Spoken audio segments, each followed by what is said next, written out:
In this video, I will show you how to get started with your pop art self-portrait.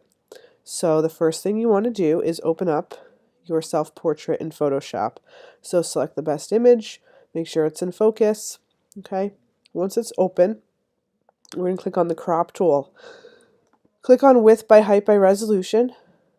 We're going to crop it to 6 inches by 6 inches by 300 pixels, okay? And of course, oops.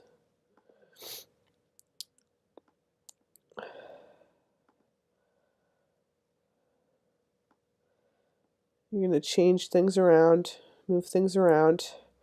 Think about how much background space you want in your image. It's up to you.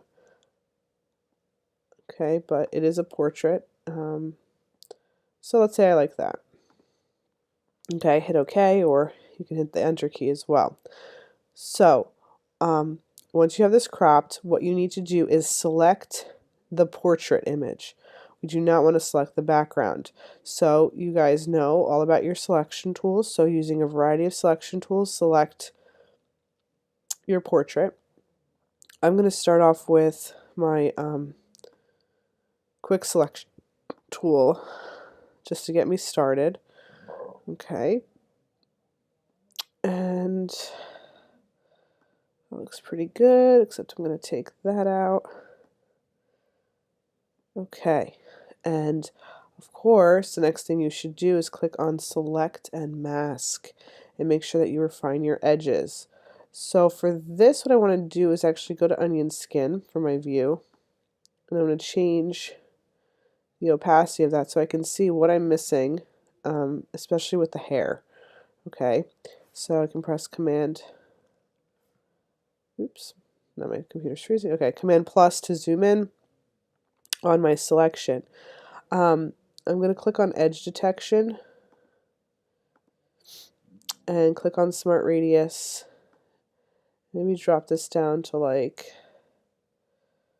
I don't know, 4 pixels, okay? And then using the Refine Edge tool, which is the little hand with a little paintbrush over here on the left-hand side, I'm going to brush over the soft edges where I have the hair, okay?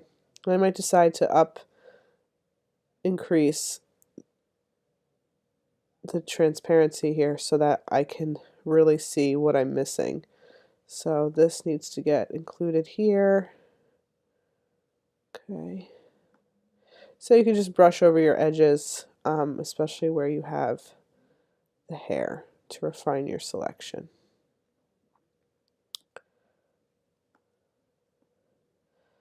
Again, you can knock this down and see exactly what's selected and what's not. So I have some stuff missing here as well. Try and get that selected. Okay.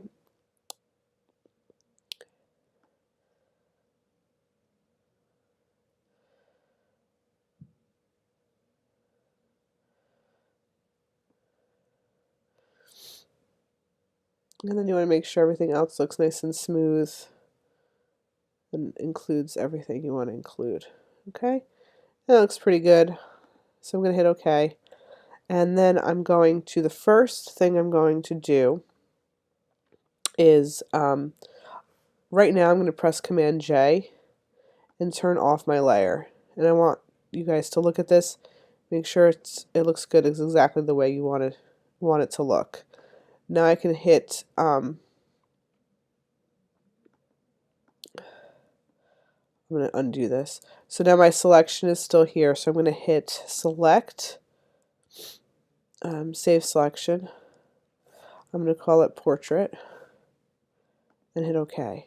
Now I'll hit Command J again, turn this off, okay, and now I have that selection saved, so when I need it later on, I don't have to reselect my portrait, okay? So we're going to call this Original, okay, and I'm going to press Command J again, and I'm going to call this Black and White Original, okay, and now here I am going to go to Image Adjustments, black and white. And just hit OK, because we're going to play around with this later. So now again, you're going to hit Command J as many times as you need to duplicate this black and white original layer to accommodate all the different components of your portrait. So I'm going to hit Command J again.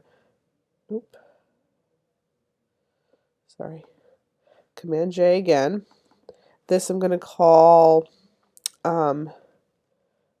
shirt contrast.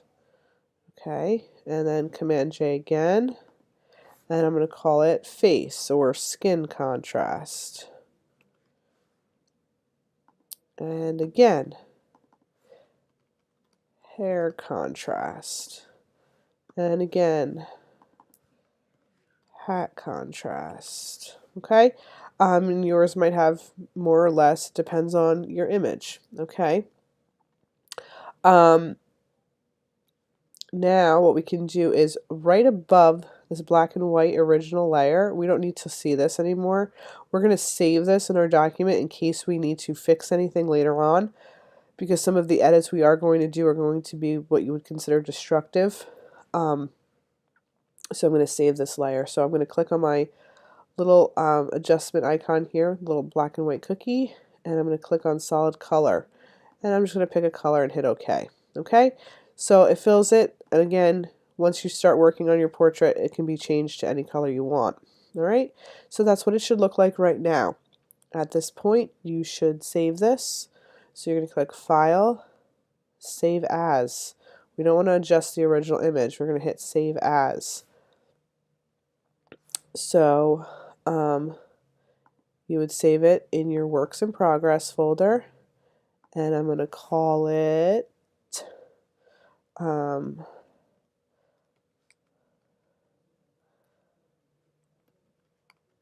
okay, and make sure it's being saved as a Photoshop document. All right, and I'm going to hit save and OK.